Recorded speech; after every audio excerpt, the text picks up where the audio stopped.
I'm Travis Bader, and this is the Silvercore Podcast. Join me as I discuss matters related to hunting, fishing, and outdoor pursuits with the people and businesses that comprise the community. If you're new to Silvercore, be sure to check out our website, www.silvercore.ca, where you can learn more about courses, services, and products that we offer, as well as how you can join the Silvercore Club, which includes $10 million in North America-wide liability insurance to ensure you are properly covered during your outdoor adventures. Okay, so some of you have mentioned that I take too long on the intro, so I'm gonna cut to the chase. Bradley Smokers is giving away a top-of-the-line professional P10 smoker to one lucky Silvercore Club member. You don't have to do anything aside from being a member, and you're already entered to win.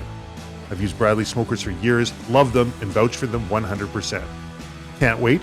Members can look in their account under the coupon section and get 20% off anything Bradley Smokers has in stock online for the month of July. The winner will be announced in an upcoming podcast, full details on our blog, as well as a fantastic bear pepperoni recipe Silvercore's in-house chef created using a Bradley smoker. Now let's get on with the podcast. So today I'm speaking with Mark Stenroos. He's an entrepreneur, a father of two, soon to be three, husband, avid hunter, and he is the founder of the iHunter app. Mark, thank you for taking the time to speak with me. Thanks a lot, Travis. Yeah, those are all true things. All of those are absolutely true. You got a third one coming on the way. Yeah, that's true. I'm going to be a father for the third time in about 4 weeks. So just trying to get everything, leveled out and taken care of before the next one comes. And we really get into chaos here. Well, it's not your first rodeo. You've done it a couple times already, but every time's different. I stopped at 2. I figured 2's perfect for me. But 3 times, that's minivan territory. Yeah, exactly. We're gonna have to sell one of the cars and get a minivan or something. We're trying to sort that out right now. So hopefully it's not the truck that's going and it's the wagon instead of the van. Man, I've seen that truck. You've hauled a lot of meat with that truck. Yeah, I have. I've been pretty fortunate to be able to put that to use and just kind of iterate through trucks. I started off with a little Ford Ranger and then just built up from there, Frontier, and now a full-size truck and hauling trailers around and all that kind of stuff. So this idea to get out there and build an app for hunters, was that something that just you've been thinking about for a long time and then you decide, okay, let's do this? Or is it more of a spur of the moment? Because I read an article where essentially within 1 month you went from idea to first release and during about the busiest time you could possibly put this thing out during hunting season, and sounds like you just went pedal to the metal and were able to get things kind of rolling, or was it stewing in the back of your head for some time?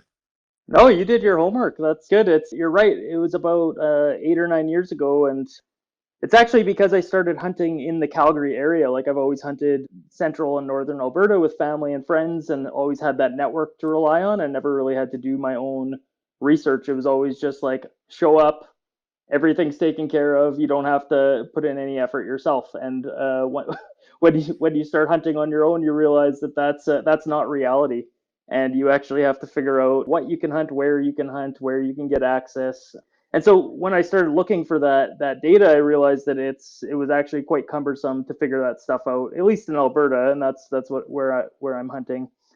And so I started just looking for data and seeing, can I actually get a few boundaries to show up on my phone? Can I actually make it a little bit easier for myself to make progress? And the actual app came out of a brainstorming session with some buddies around a fire.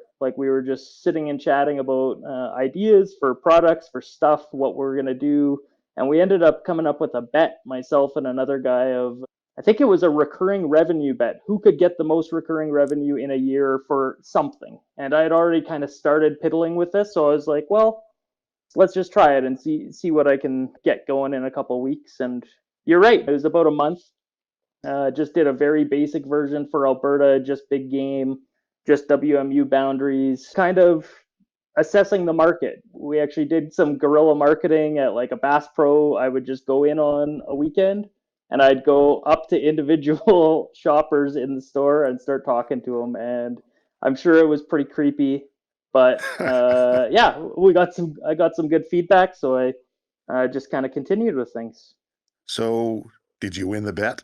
I did, yeah. It's one of those funny things that it was with a mutual friend that I hadn't kind of kept up with in many years, and then I ran into him again last year at Christmas, and yeah, we just like had a great laugh, like that something as little as a bet between buddies around a campfire turned into a full-fledged business that is doing quite well for us. So this is full time. This is what you do. Yeah, luckily, I'm very fortunate to be able to do something that I absolutely love to do and is relevant to me and also relevant to a lot of people. As far as I can tell, it's helping a lot of people figure out what and where they can hunt and all sorts of other stuff. And it actually keeps myself employed. I've got my brother lives in Edmonton and he works full time for me, and then and he's more of a partner. Like he has taken over a heck of a lot of stuff for me, which actually makes it possible for each of us to kind of focus on kind of core areas. And so that's fantastic. And then we've got a few other people that work for us as well. I figured you would have to have a few people helping you out there because I still see pictures of you pulling in some fantastic game animals, and the amount of time that it must take during hunting season, particularly to keep this app rolling, to respond to anything that any changes, or there's always something. I mean, I dabbled a little bit in tech as well, and there's always something. If it can go wrong, it will go wrong.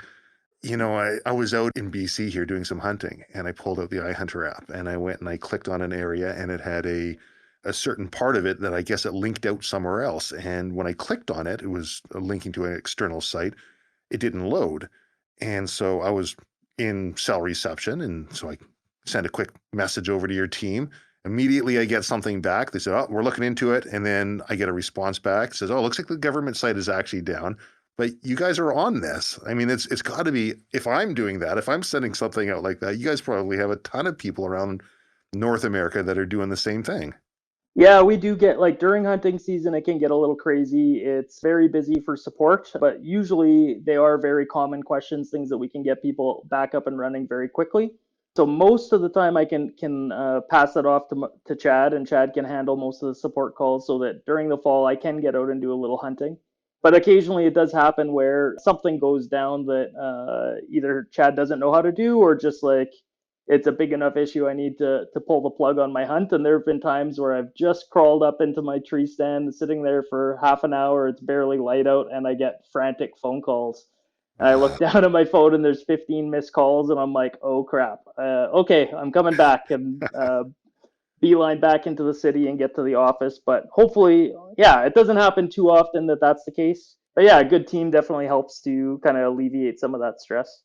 Well, here, I couldn't believe how quickly I got a response back. And then you're looking into it, your team's looking at it, and how quickly you guys are able to address, assess, and get a response back. And it was definitely helpful on my hunt. I appreciate that. Yeah, during hunting season, support is like our number one thing, and we go full out trying to make sure that people are not down for very long if they do have an issue, because we know how valuable people's hunting time is. If they're actually out in the field using the app and relying on it, and they have an issue, we want to make sure we can get them back up and running ASAP. And usually that's the case. Usually it's something simple, so hopefully we can help everybody out that way. Well, I've never actually had an issue with the app prior to that one thing, and it turned out it had nothing to do with the app, but rather it was the government site that it was linking over to. And we still don't have that sorted because the government site is still broken, so we're still waiting on that. But I don't understand it. That's a whole different ball of wax. I got a friend who works in government. He was trying to explain it to me, and my head just turned off. They have computers that are only open during office hours because they have to have people in there to operate these. How does that isn't make that sense? how isn't that how the internet works? Well, totally. Yeah, it's got Yeah, to be nine there's to five, closed on the weekends, right? That's how. I shake my head, but yeah. But luckily, like during hunting season, I am fortunate enough that I get out a fair amount to actually hunt, because there's only so much development you can do during that time. So we put in all of our effort in the off season trying to make sure that we can get everything up to date and ready to go, so that when hunting season does come around, I can shift gears a little bit, focus on taking the kids out, spending time with my dad who hunts a lot as well, and just getting out and sitting in the stand, a few times a week or whatever, to for either whitetail or going out elk hunting or whatever. So we see a lot of students go through their hunter training and they have a difficult time reading the synopsis. And I always tell them, if you're going to be out there in the field, the iHunter, not only does it break it down dead easy for you to understand, you got different tabs. What do I want? Do I want a big game predatory animal? Do I want birds? Essentially, you just click on your tab, you choose the animal you're looking for, and it tells you if it's open or not, what the seasons are.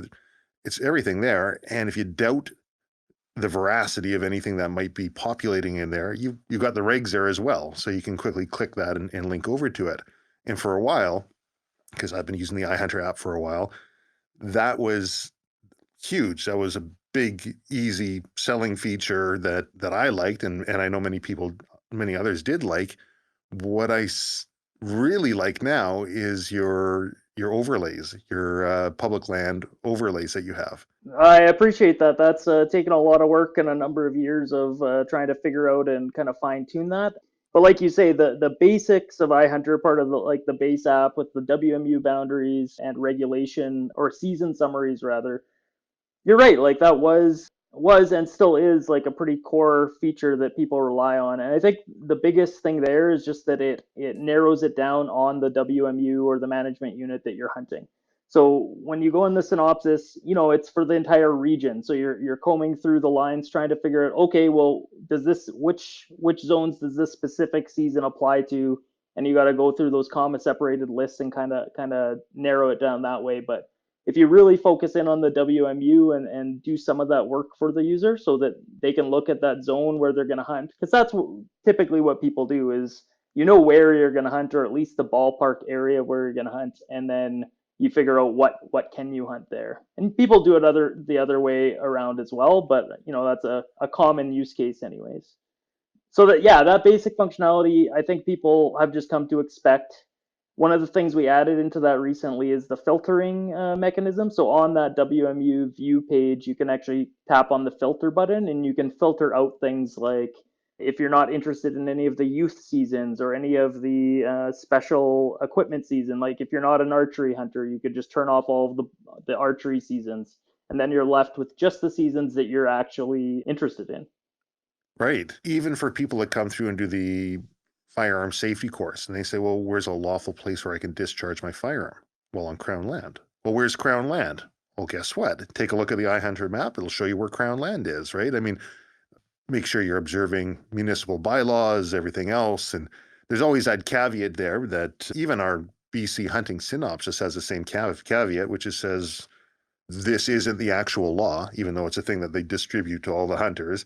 Refer to the regs for the actual law. I mean, there's always going to be that sort of caveat that people put in there. That one always had me scratching my head a little bit. Yeah, exactly. Like you expect this document that comes from the province to be like bulletproof, but the reality is that mistakes happen even in the creation of those synopsises. So like Yeah. updates come out every throughout the season as people notice things, and lots of times it's us that point it out to the province because we're combing through last year's regulations. We notice the differences between last year and this year, or the fact that something didn't change and probably should have. Every other season date changed except for one. Sometimes we'll just call and ask and like, are you guys sure that this was supposed to stay this way? It still has last year's date in it, or whatever it happens to be. There's a lot of little manual things that we try to catch. But as you say, like with the public lands layer, yeah, that's a different animal as well. Like it's just an immense amount of data. There's private land, there's crown land, there's conservation land, there's lease land, all these different types of land categories that have different types of access restrictions. And I honestly, I don't know how people would figure that out if they didn't have the digital boundaries. Like I don't know, there's maps that some regions produce that you can get that do show the private land boundaries, but it's still like, how do you actually translate that from paper map or even PDF map into on the field on the ground without your blue dot being on it?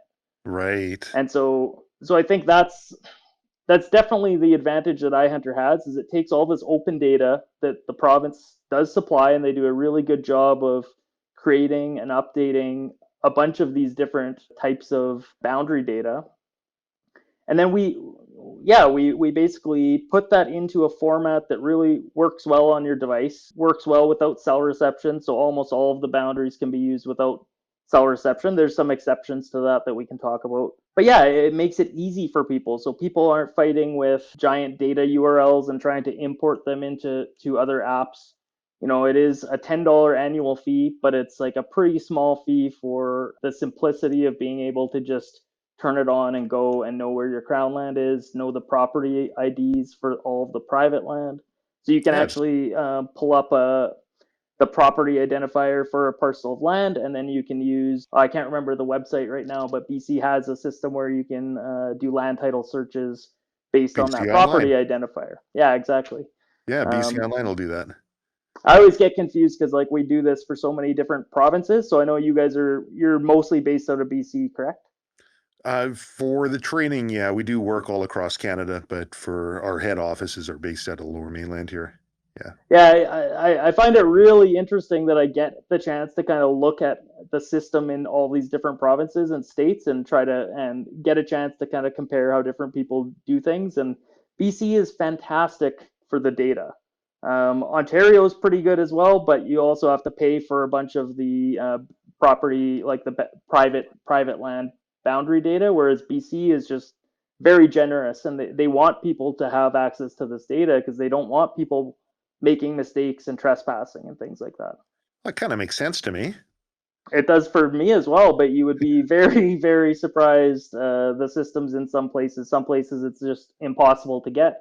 Some places it's so expensive that we wouldn't be able to offer that product to consumers at a price that would make us any money. Like we would just be losing money year after year. So So you started in Alberta and then started branching out across Canada, and I see you're in a number of the states as well too now, aren't you? yeah, we are. I started with Alberta and expanded to BC as the first kind of like expansion province, so I could like.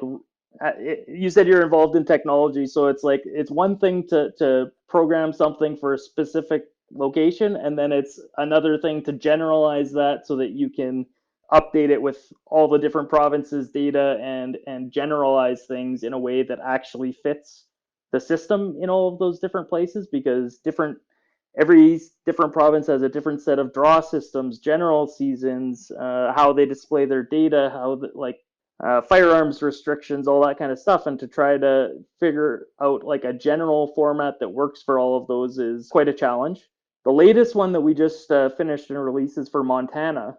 It's a fantastic product. Like I kind of surprised myself because I didn't realize the data that Montana had available, but they make their private land boundary data with names and addresses and acreages and all this other data for all their private land freely Wow. available to use and market. So we recently just launched that private public land subscription in Montana, which is it's kind of an interesting step for us because some of the big players in the U.S. are out of Montana, right? Right. So it's interesting. Like I'm not sure how that'll be received. I'm not sure what we will actually get for users in certain states that some of these larger companies already have a major foothold in. But at the same time, we can offer something just as good or better, plus the season summaries and regulations, which almost nobody in the U.S.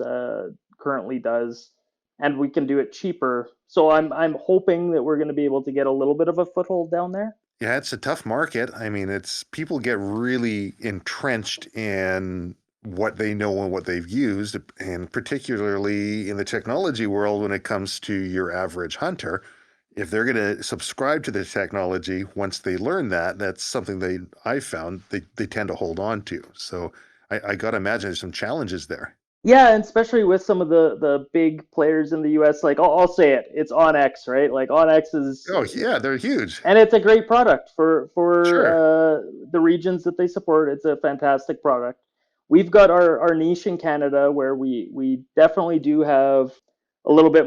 Well, we have a pretty strong foothold in Canada. Most hunters at least know of the product.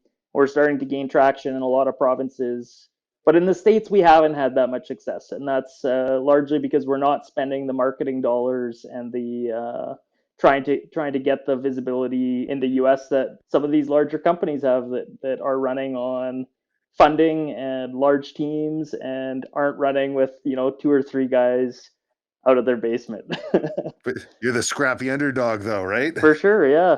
Definitely difficult to break into a market that already has some big players in there. Being able to be agile, like you guys are, being able to innovate and actually take a look at what the need is, because you have to bring value to the end user. Otherwise, what are you doing this for? I see great value in what you do. I've never used OnX. I've downloaded it a couple of times now with the intention to use it. And if I recall correctly, last time I downloaded it, they wanted me to log in with my social media credentials or something like this, and that was a game stopper for me right there. I don't know why. It's just it's not like I don't have social media accounts, but I just didn't feel like sharing my hunting locations with my social media. I'm sure nothing goes wrong there, but it's just at that point for me, I went right back to the iHunter and said, "This is for me." Yeah, and we offer that option as well. Like you can log in with your Facebook account. All that we're using Facebook or Google or whatever for is just as an account identifier. We don't get access to any of your stuff, and none of your data ever leaves that sandbox, right? Like, so you can log in so that all your waypoints get backed up, but we can't see any of that. Like we encrypt everything. We can't get access to it, and Oh, I get it. but yeah, like I see the hesitation. That's why a required login is sometimes a barrier for people, and Yeah. we totally get that. We can just provide better features if we have it. So like we do want people to log in, but it's not for our purposes. It's because we can do things like team chat and location sharing and all that kind of stuff that you can't do if you're not logged in. Right. So you can like you can see all of your hunting partners' locations on your phone at the same time, and they can see where you're at, but you need login for that. So Yeah, and I get it. It's just what a SSO API, right? Just a basic single sign-on that will allow everyone to. exactly. And I get it. I understand that, but it's still, for whatever reason, psychologically, that looks like a bit of a barrier. But you're bringing up something interesting, and that's the chat feature. I've never used the chat feature on this yet. Can you tell me about how that works? Yeah, sure. Once you're logged in, it uses Firebase as the backend. Firebase is a Google product, so it's already scalable. It's cacheable on your device, so like all of the data that you would be sending out, you can send out, and then when you get cell reception, it'll get pushed out to the network, and messages will go. So like anyways, you can be logged in and you can create your own lists. So you could have, say you have 10 different groups of guys that you actually hunt with. You can create those group chats just like, just like in WhatsApp or any of these group messaging apps. You can create group messages or single individual messages. You can push your waypoints through the chat system. So if I want to send an individual waypoint to you, I would just select your name, select the waypoint and send, and then you can receive that and add that to your map, to your own content. Other things that you can do is you can do live broadcasts of your location, like I mentioned before. So you can select the interval. So if you want it to update once every 30 minutes, you can do that. If you want it to update once every 30 seconds, you can do that. So as your Wow. different regions have different restrictions on two-way communication while you're hunting. You should obviously follow those. If you're not allowed, like if your region does not allow you to do that while you're actively hunting, you should definitely obey the laws in your region. Of but course. but those are like, as a feature, we can still supply that. It's up to people as to how and when they use that, right? Right. Yeah, of course. But yeah, so chat, waypoint sharing, and broadcasting of your and your hunting partners' locations are probably the key features of the chat system. So one thing that I like to do is you've got to log on. You can actually log on to your website and you can use the app from your laptop Yeah, from and your browser. from your browser. Yeah. Thank you. You can actually use it from your browser, and what I will do is I'll use like a satellite view overlay, and it gives me a good idea, and use that to check different areas that I'd like to check out in the future. And I see on the app that there's a bunch of different map options. Can you do that same satellite view from the app, or is that only through the browser view? Yeah, no, the app has seven built into the app. There's seven different base maps. There's three road maps, three satellite maps, and then two topographic maps. So that's your base map that you can choose. You can then add other maps on top of that as well. So if you have a WMS or a TMS web map, Okay. of which there's tons online. Like there's a lot available.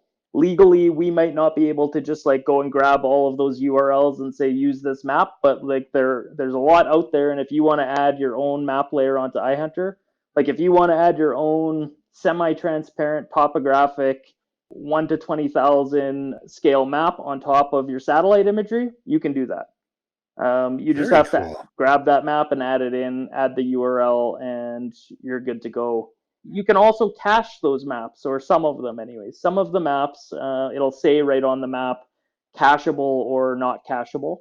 And the cacheable Right. maps, you can actually select a region of the map and pre-download all of that satellite imagery on your phone, so that when you go out to a management unit that doesn't have any cell reception or anything like that, you can pre-download those maps, so you've got full satellite view. Your GPS is still going to work because that works independent of cellular, works actually off satellite information. And so you'll still see your blue dot on that satellite map. So you've got a fully offline unit. Yeah, that's pretty cool. That's the one thing I really like about it, because all of your maps that you have on there, all your WMUs, all your boundaries are already downloaded. They're already a part of your Yes, map. So when you're they're built into the app so that you don't have to have cell reception. All of your season summaries, all that kind of stuff is built in, so you don't have to have any cell reception. Some of the detail of like if you click on a provincial park and then you want to view details about that provincial park or recreation area or whatever it happens to be, sometimes those are URLs that are linked out to the government webpage because we right, want to use the latest information from the province. But the downside to that is that that information isn't cached. And so you're out in the field without cell reception and you hit to get more information on that recreation area, you might not be able to get it. So there are some trade-offs that we have to make, but we try to bake everything in that we possibly can and try to make it at least possible for people to use it fully offline right. with a little bit of forethought. So, and you've probably been asked this one before, Backroad Mapbooks.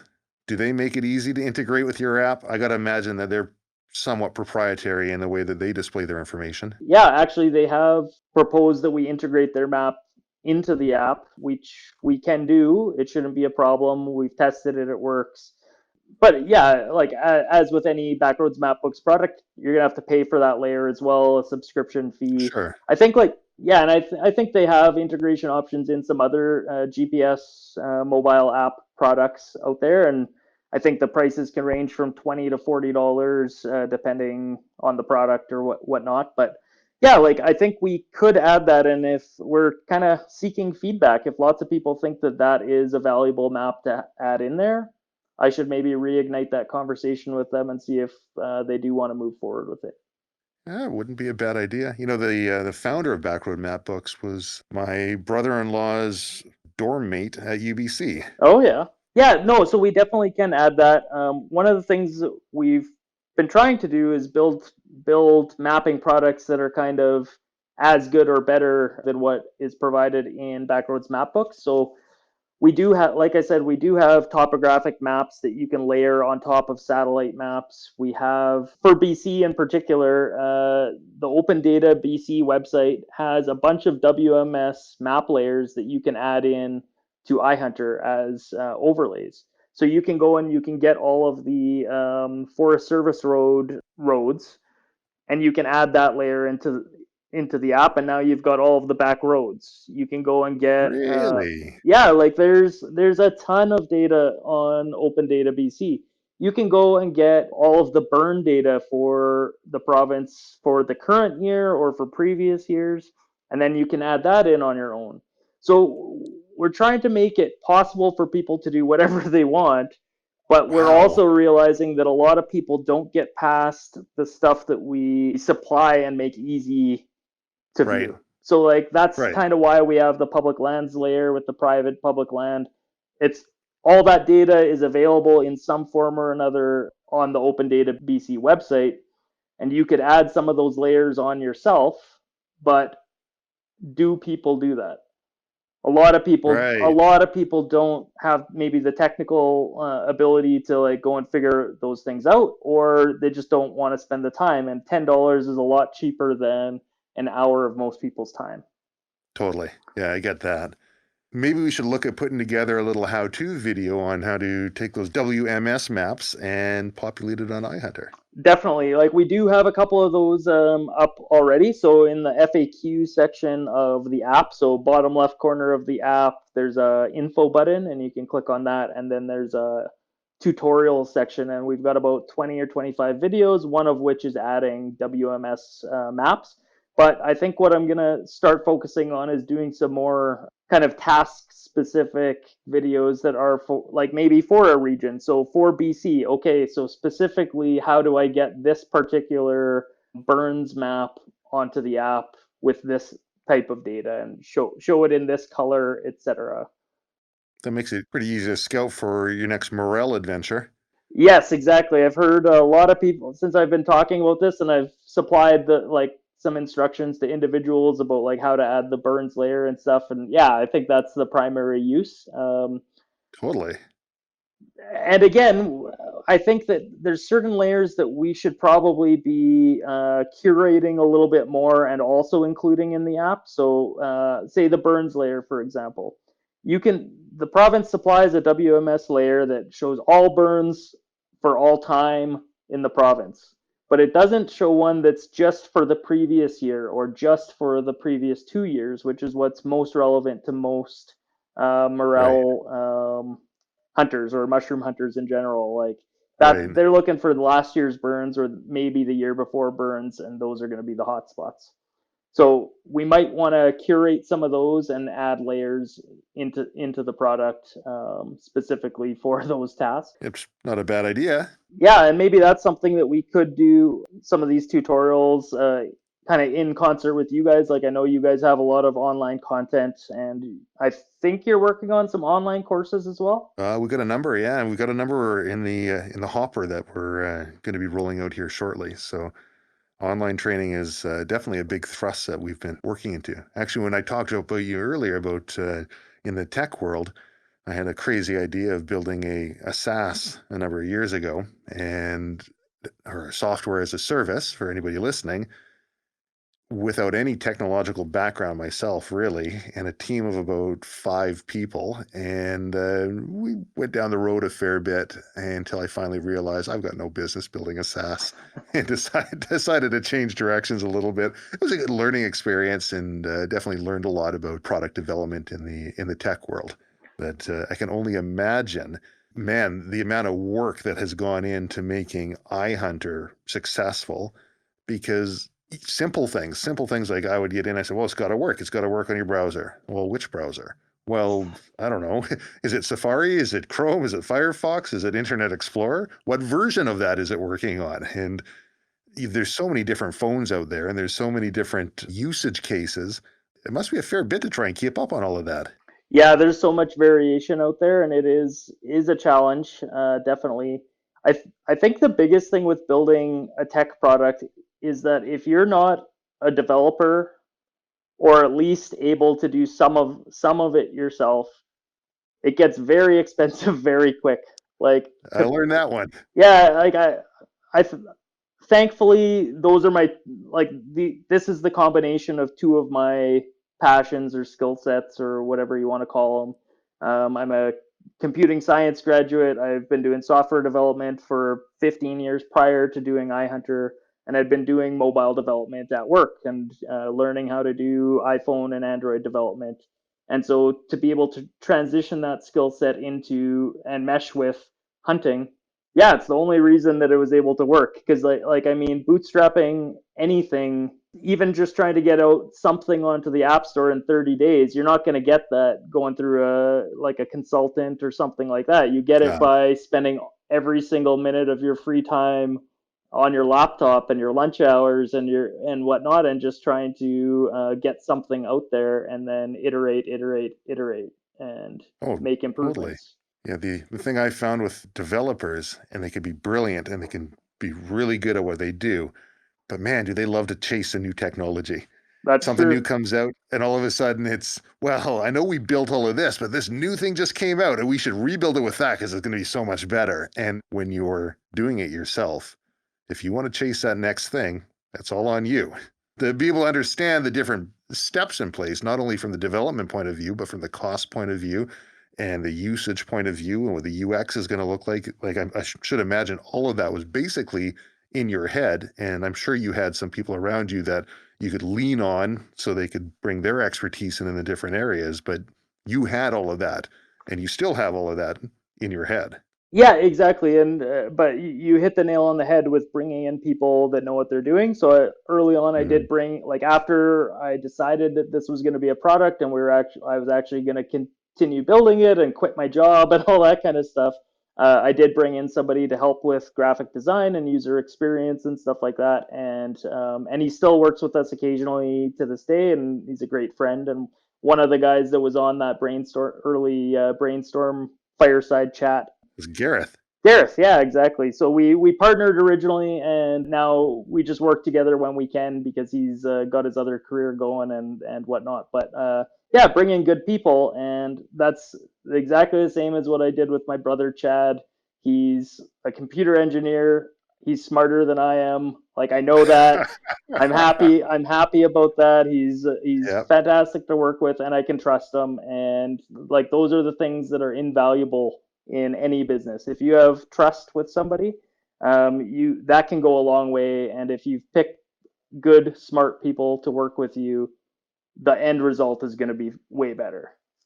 Well, I mean, I think the proof's in the pudding here. What other things on iHunter should we talk about? I mean, I I know I'm not using it to its full potential. I know I like it, particularly because I see that blue dot and I can see, am I in an area where I should be? You know, I had a couple of years ago, my wife got a cow elk draw, and we were out in this area with the kids, and it was about our third day into it, and we weren't seeing anything. And we thought, well, let's bring the kids into town and get them some hot chocolate, and they've got to be getting bored, right? Let's make this fun for them. And we do. We go in, we do the whole family thing, and we're coming back, and there's this area. It's, you know, we got a couple of farmer fields around, and the kids are looking over in this farmer's field, and they say, "What are those? Are those llamas?" As we're driving up, getting closer and closer, and I look over, and oh, those are juvenile elk, right? And we pull up, and they're in the farmer's field, and it's all fenced in, and they're staring over at the two juveniles, and I'm looking all around like, "Where's Mama?" Right? I mean, Mama can't be too far behind. And sure enough, there's Mama across the street in the bushes. There's a few of them. And my wife, who's got the draw, I said, "Oh, it's too bad it's all farmland around here." And we pull up the iHunter app and we look at the boundaries, and we said, "Well, that's farm, that's crown right there. And we only have to be X distance off the road. You can harvest it." Anyways, wasn't successful. In that time period, farmer had opened up his door and was going out to open the gate for these two juveniles. And he had a couple dogs that ran after the juveniles, and they just went ballistic into the fence, and cow elks just got up and moseyed off. And by the time my wife was able to set up, but had the situation been a little bit different, and otherwise a situation where she would otherwise not have been able to take that, she's able to look and say, "No, this is a legal place. We're a lawful place to discharge and harvest that animal." Yeah, I absolutely love hearing stories like that because that's what iHunter is good for. One of its Well, core huge. strengths is ad hoc. You're in the field, you're driving somewhere, you're driving to your cabin, whatever, you're traveling, and you see something, and you can figure out, well, what am I eligible to hunt here? Like, am I actually able to get an over-the-counter tag? Is my general whitetail tag good here? I know it's different in BC, but Sure. in Alberta, anyways. And yeah, and you can actually make those decisions, and you can find out who owns that piece of property, and you can maybe go talk to them all within like a very short period of time without having the paper map for that particular region or whatever it happens to be. And yeah, it just opens up opportunities for people, and it removes or at least minimizes ignorance as an excuse for Oh, trespassing. totally. Because there are a lot of people that they may do something that they otherwise wouldn't if they had all the information in front of them. And if you have that information and it's easy and at your fingertips to actually see where private versus public is and who owns what, you can make more informed decisions, and hopefully those are the right ones. Yeah, my grandfather used to say, opportunity makes a thief. And I guess the same sort of thing applies here. If they're not given the opportunity to be able to make the wrong decision, maybe they're going to make the right decision. Yeah, or if they're given the tools to make the right decision, their better instincts will prevail. Exactly. What else should we talk about on the app here? Well, you did touch on it a little bit, but the integration of the web app and the mobile devices, it's quite, yeah, it's quite essential, or it can be anyways. So once you've logged in on your mobile device, and if you log in with that same account on the web app, you can do all of your e-scouting at home, look at your satellite imagery. You can import waypoints from other devices, all that kind of stuff. So if you have GPX files from your old Garmin or Magellan device or something like that, you can import those all into your device.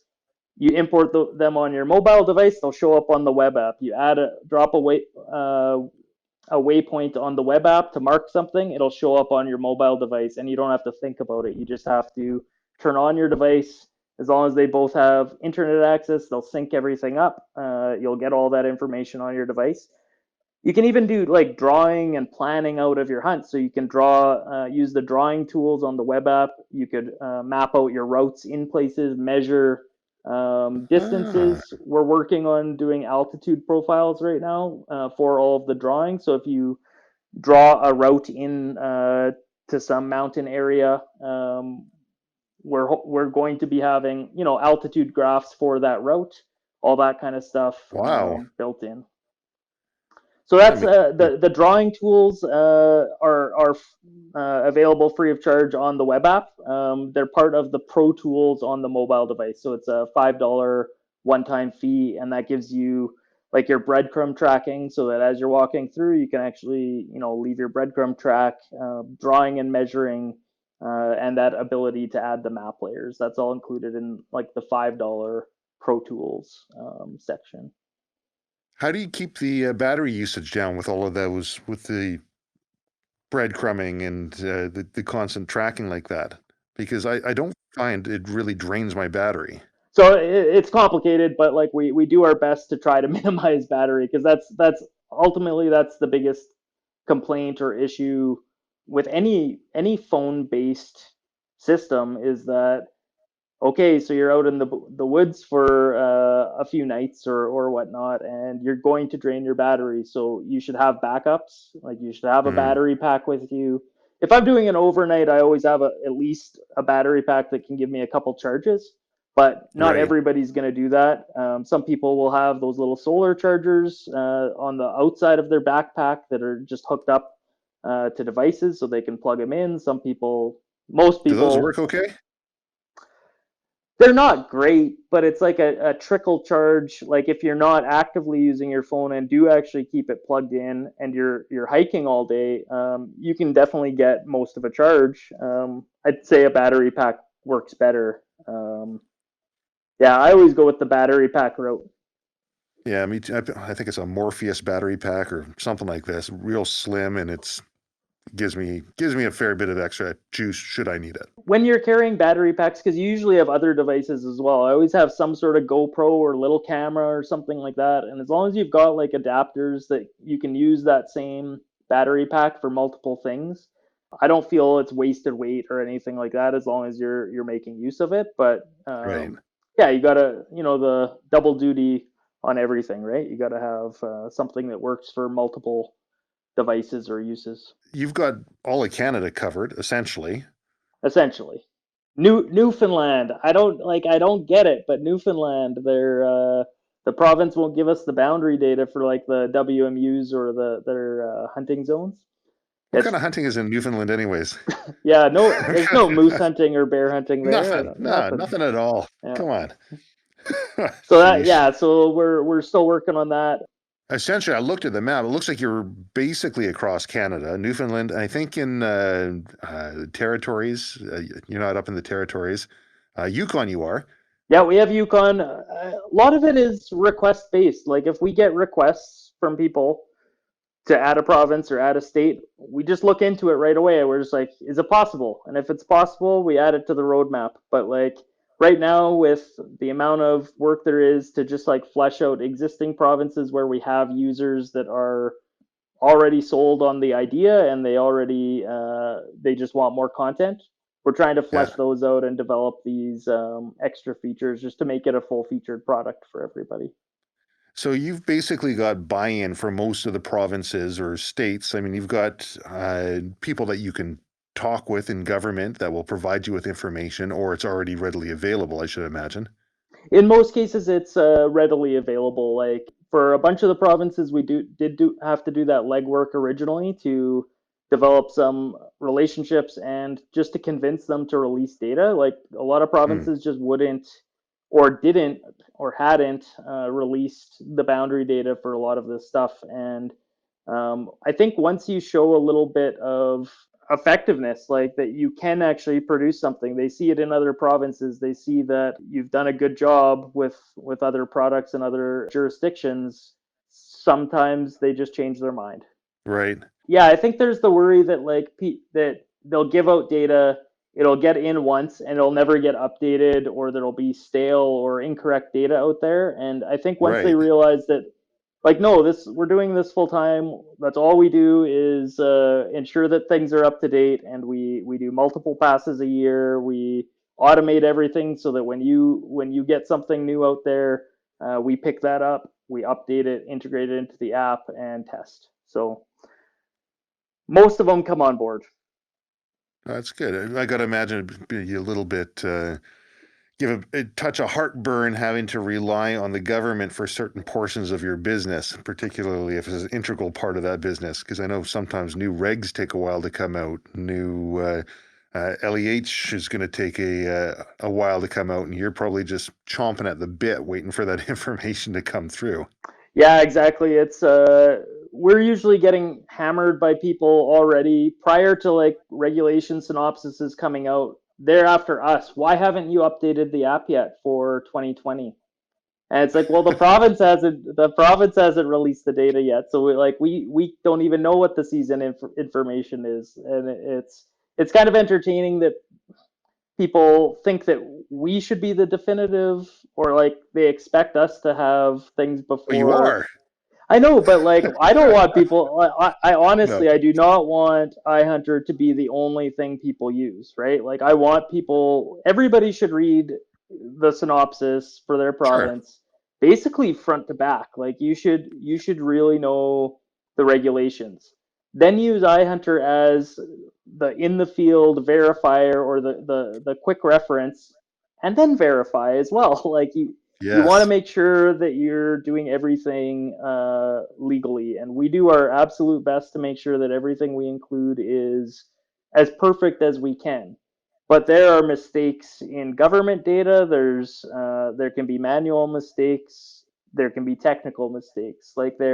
That's just the reality of any technology-based business. There can be errors, right? We do our best, we fix them as soon as we find them. As you said, like as soon as we know that there's an issue, we're on it. But I want people to be double checking, and I want people to become more informed hunters, not more reliant hunters. Right. I don't know how you do that though. Like I don't really know how you. So you supply a tool that makes it easy to do something. Do people rely on the tool, or do they become more informed? Well, I think you're doing it because, I mean, without the tool, without the app, how do they become a more informed hunter? Is by reading the synopsis. What do they rely on? It's a synopsis, and that's it. That when it gets wet or torn up or having a hard time reading those maps, that's what they're relying on. You're doing the same thing with your app. You've got the synopsis built right into it. They can read through that. If they have any doubt whether what they're reading is true or not, they click on the synopsis. I like the road that you're going down there. Read the synopsis, understand what it says, look at the tool. But I think what you're doing with your tool is you're making it so encompassing that if somebody were relying on iHunter, and when I say relying, they're relying on not just your app, but the synopsis and tools that are within it. I don't think that's a bad thing, really. Yeah, I agree. Like, I want people to use iHunter. I want people to be informed, and like, I think that's the goal of like a lot of organizations in the hunting space. Like, I was listening to some of your podcasts over the past couple of weeks, and just listening to, I think it was Jenny Lee, I think, or no, Jenny Yeah, from Jenny, yeah. from Chasing Food Club. Chasing Food Club and BHA, and I And met Jenny at that's one right. of the Abbotsford shows last year, I guess. This one didn't happen. This year's didn't happen, but Right. last year. Thanks, COVID. Yeah. Well, another rabbit hole to go down, but Yeah. like, she had some interesting points about, like, she was always thinking about monetization, and she said she's kind of switched gears towards, no, like, how do you build an ecosystem? How do you build something that is helpful for people? The monetization and stuff can happen afterwards, or if you are lucky enough to be able to turn that into a job that you enjoy, that's awesome, that's great. But a lot of the organizations, BHA, AFGA, BCWF, MWF, all of these different province specific organizations, their goal is to create more informed and engaged hunters. And Mm-hmm. like, iHunter is a for-profit business. I'm trying to support my family, support my employees' families, by helping people become better, or more informed hunters. Not better hunters. Hopefully, it helps them be better hunters, but it's Right. about information and getting information into the hands of people easily, conveniently, so that they can make good decisions. And I think hopefully it's having a positive impact, on most aspects of hunting where the app exists. I know Well, that there are negative aspects as well, or at least I've heard there are grievances as well with that kind of data becoming available, but that's usually from the people that have just maybe always had a certain honey hole or a certain spot that was never known to be crown, or people just never discovered, and then all of a sudden, a lot of the spots that are theirs are now, more well known, or they start seeing more people. It happens to me all the time. Like, the land that I hunt is largely public, agricultural lease land, so provincial crown land that's leased out for grazing cattle. We have a great system in Alberta, where, well, we have a system in Alberta that allows or requires the leaseholder to allow reasonable recreational access to lease land. They supply the phone number. The hunter needs to phone in and get. I'm doing air quotes here, but they can't yeah, hear them. To get permission. And it is true. Like, you have to talk to them. You have to see, is there any reason I can't be on there? Like, is there, do you have cattle in there? Do you have somebody repairing the fence that day or whatever? There could be issues where leaseholders don't want you there, so they can make stuff up, or they can whatever. Sometimes it's sure. legitimate, sometimes it's not legitimate. It's a tough system.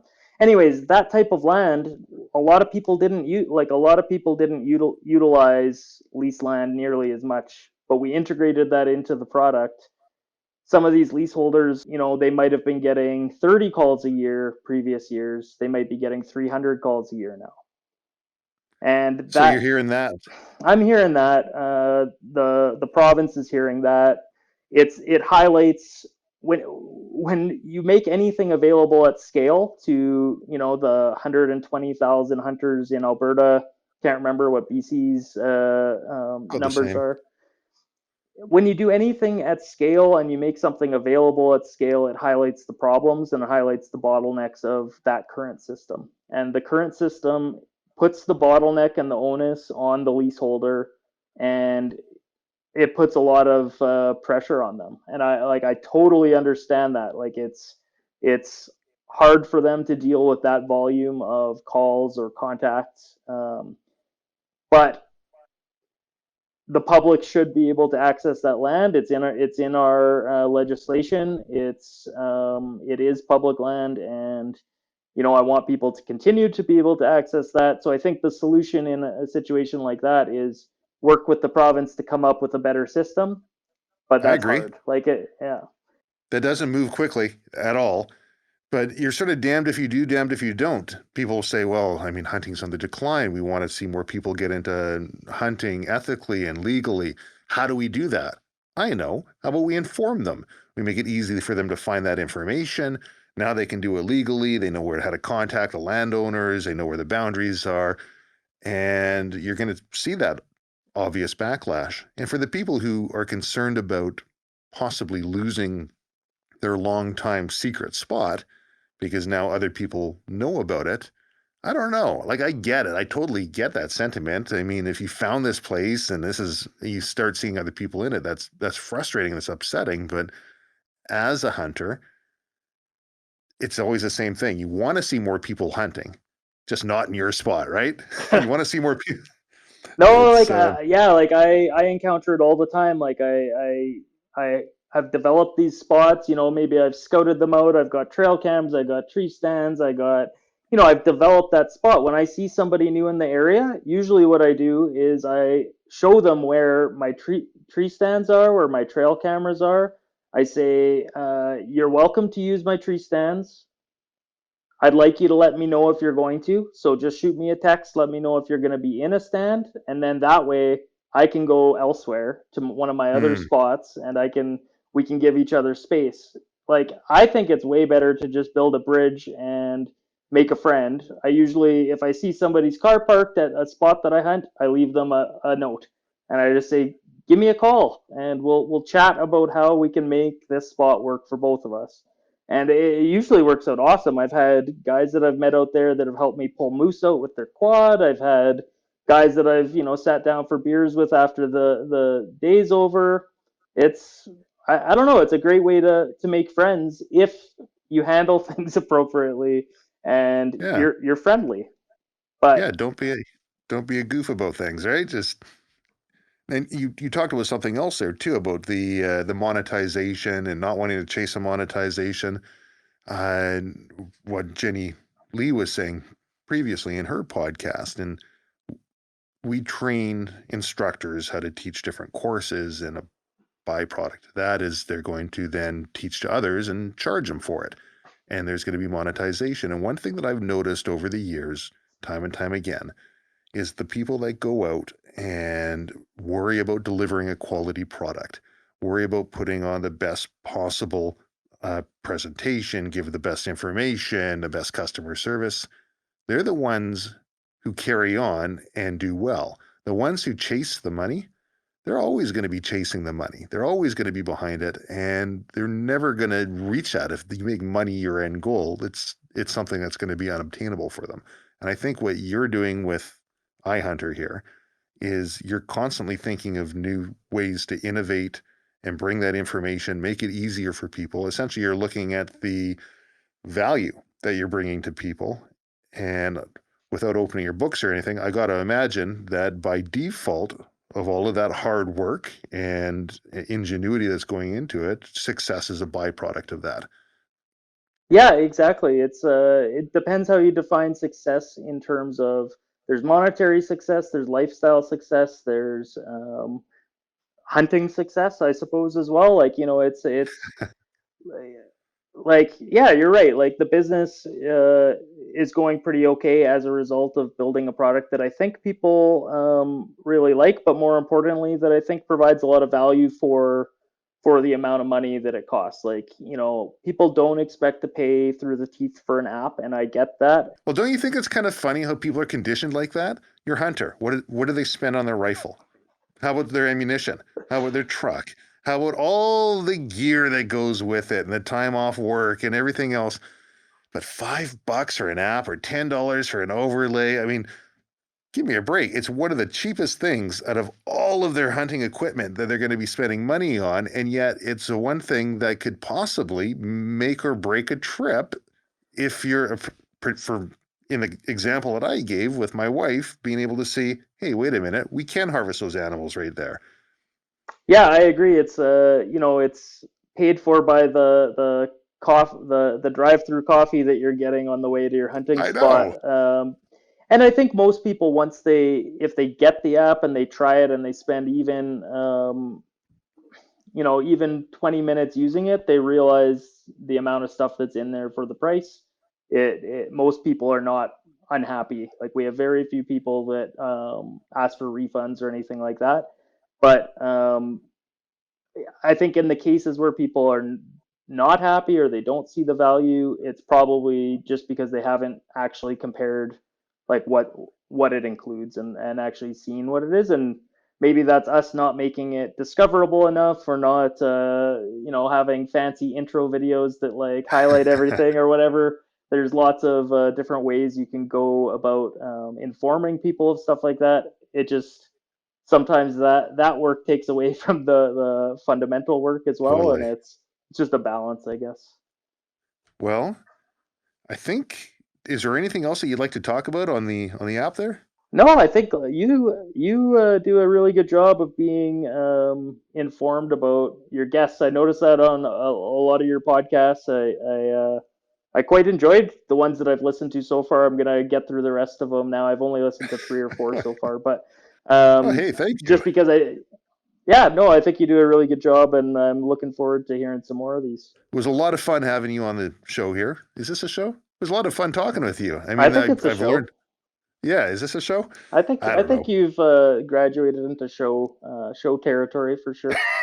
Well, I've definitely learned a lot. Now I'm going to take a look at my WMS overlays. I'm going to play with that on the app, and I'm going to look at how to integrate other maps on there. That's pretty cool. And I think I'm going to bite the bullet, and I'm going to try that social feature that you have on there, the chat feature. You don't have to log in with Facebook or Google. You can just choose any email. Like, you can go to Yahoo and create an email or whatever. Like, you need to have control of the email, but just use it Yeah. exposable if you want to.